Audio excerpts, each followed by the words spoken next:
quick, I'm going to go over all the supplies that we'll need to get the PL-259 attached to the coax cable with the BNC on the other side today. So obviously one of the important things is your soldering iron, soldering gun, whatever you choose.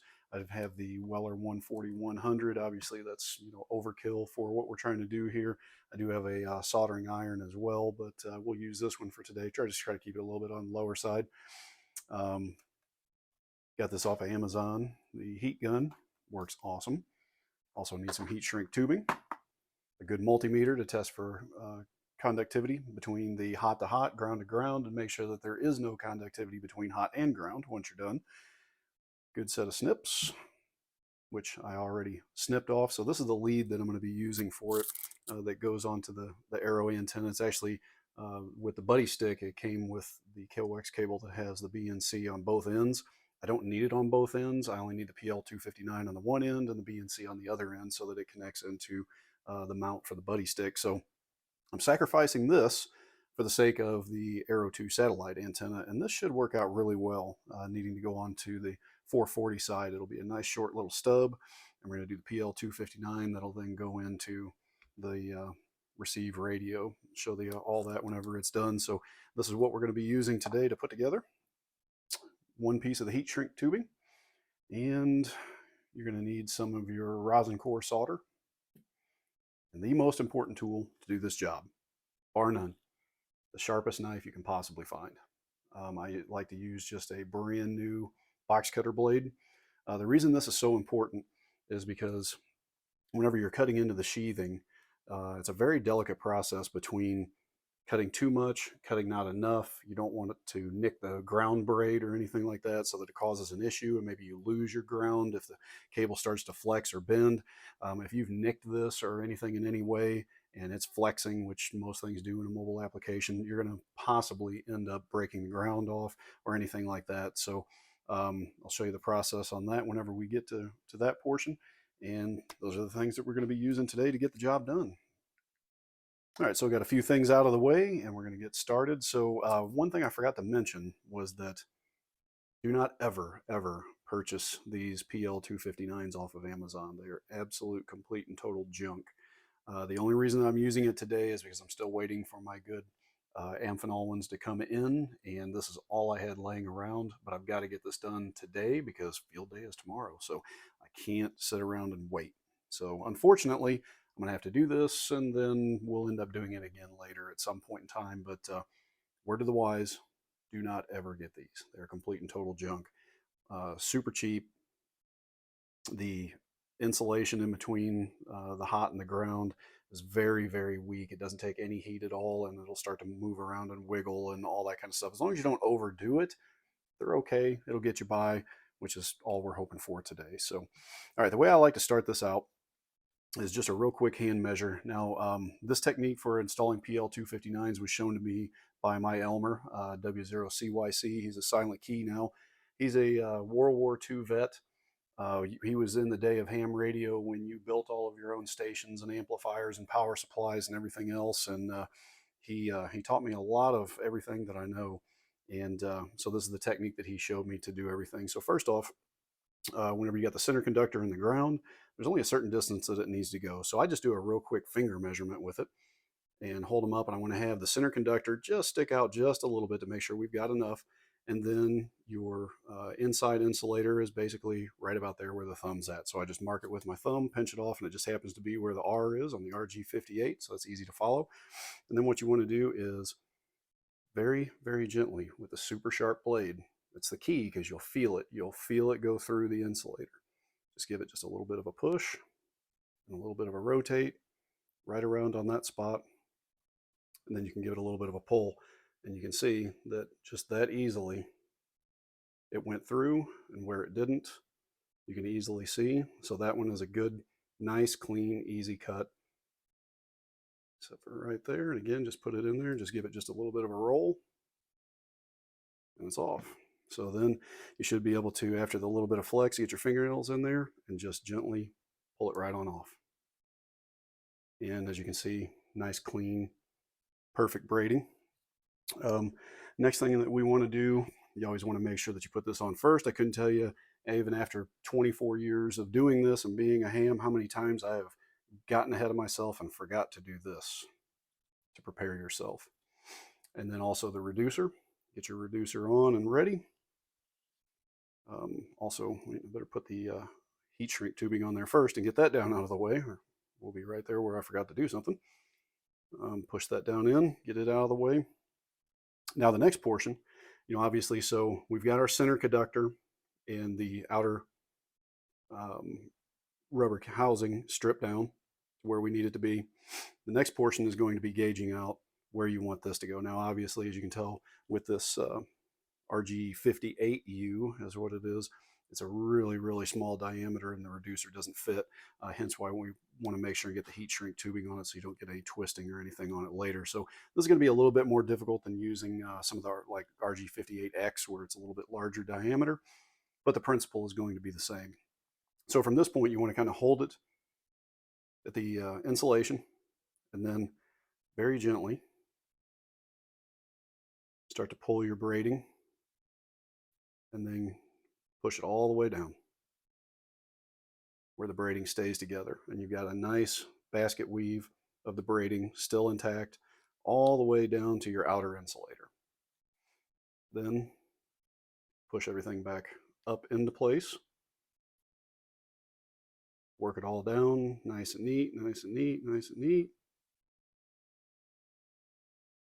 Now for the frays, again, this is where this comes into play because you don't want to be pulling, sawing, cutting, anything on that to disturb the integrity of the braiding that's on here. So basically you go right to the lip where your threads start and you just start nipping them off. Rotate the sharp blade around.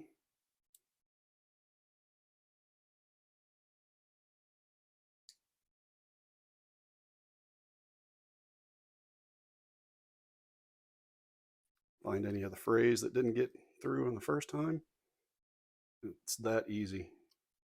Have to have the super sharp blade. That is the key right there. That will save you so many headaches, so much time messing around with it.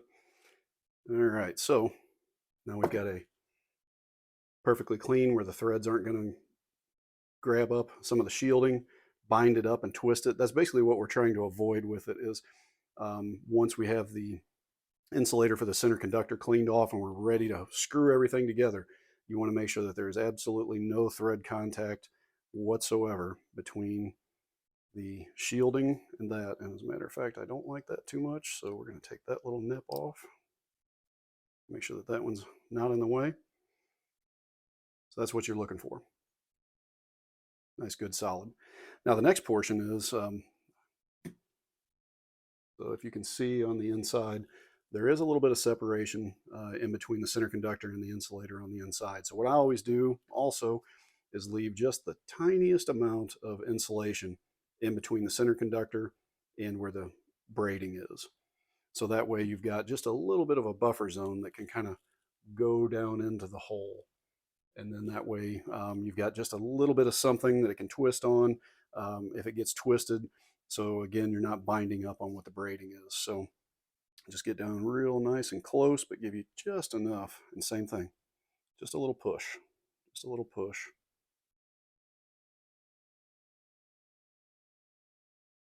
That feels good. A little bit of twist perfectly off. Get the focus here. That's what you're looking for ultimately. Just a little bit of the center insulator, nice and clean braiding all the way around. Your reducer fits up nice and snug. And at that point, you're pretty much good to go. So you take the connector then, make sure obviously it's clear, there's nothing in it, there's no wire loose, anything like that. Slip it straight through, and then again holding to make sure that the reducer's in that exact spot. Just give it a light twist and make sure that you're not binding anywhere at all. That's as smooth as it should go all the way. Just a nice little light binding. Now if you did it correctly, you can see there's virtually no wiggle in between. The reducer is pulling the shielding up The insulation on the inside is keeping it from going down any further. That should be good. So the next thing that we want to do, start heating up the gun, get some junk out of the way, and I'm going to go around to the vise.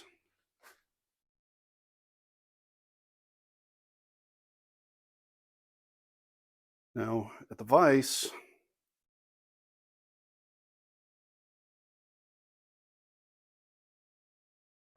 especially on these little ones, I always like to give it just a little bit of a downward angle so that you don't draw the solder up into the braiding.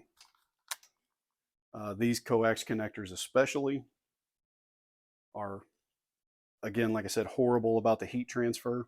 And if you get it too hot, so the key to soldering is pulling the solder to the point where you want it to be. If you get this too hot and you touch it with the solder, the heat's going to transfer, it's going to suck the solder up, and you're going to get it into the ground braiding, and that's no bueno. You're going to have a bad connection, you're going to have a super high SWR, things aren't going to work, it's going to be bad juju for you. So just to get it started, give it just a little bit of heat,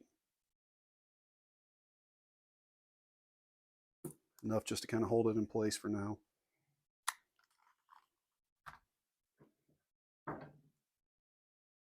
Now obviously that's not a finish on it. I'm trying to do it from the opposite side here.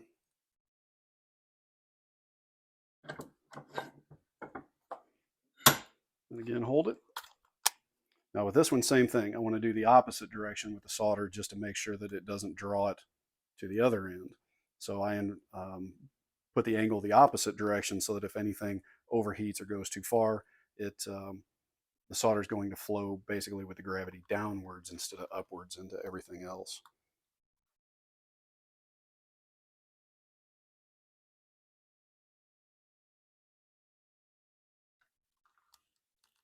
Doesn't take a lot. You don't have to drown it.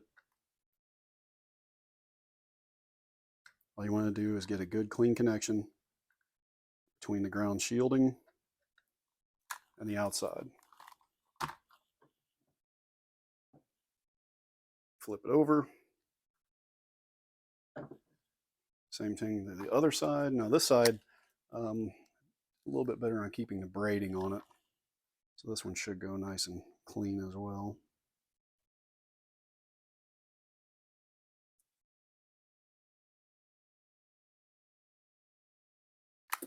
Draw the solder over for the connection. Not too shabby. All right, and then I just want to try to touch this up. Now I have to do this on this other side because I'm right-handed and I set the camera up on the left side of me like an idiot. So I'm just going to kind of clean this connection up a little bit here, finish it off.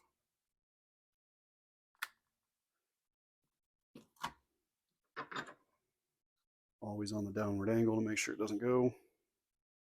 Now I'm not worried about completely filling in the hole with solder because I just don't need it. It's soldered all the way down. There's nothing really to worry about. So we move back around to the other side and we'll check our work.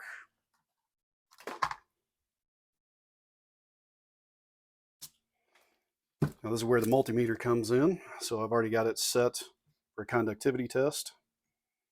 So the key to see if we did it right, the very first thing I do is check the ground to the hot. No beep. So that means that our center conductor is only on the center and it's not touching anything to the ground. Nothing whatsoever. So that's good. Then the next thing that I like to do is check the ground to ground, make sure that everything's connected. Ground to ground is good. Hold the ground here. Nothing getting through. Now since I'm doing the BNC, it's a little trickier to get it in here to the center conductor, so I have to hold that. Get it to touch. Good on the center. Nothing on the shielding. So that's a good connection. We're connected good on the center to center, good on the shielding to shielding, and there's no center to shielding connection whatsoever on it. All right, so the next portion, since we know all of that is good, we're going to try to take up this slop that I was talking about here with some of the shrink tubing. Go ahead and kick on the trusty Amazon cheapo here. Start getting some heat going.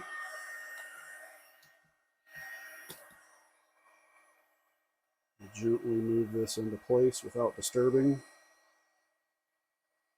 Hopefully it'll work.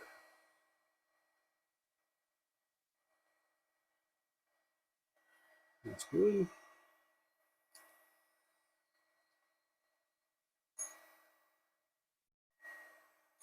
So it'll clear.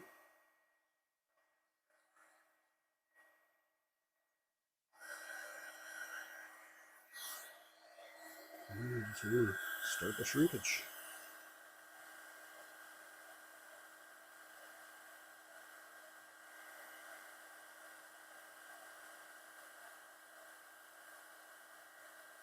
There it goes.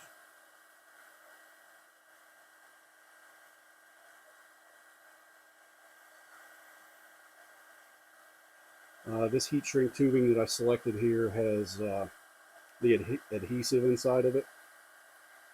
So not only is it shrinking it around what we're trying to get, but it also will be gluing it together as well. So that way you don't run the risk of pulling it apart at any point in time. Looks pretty good. If I can turn it off. So there's the finished product with the heat shrink.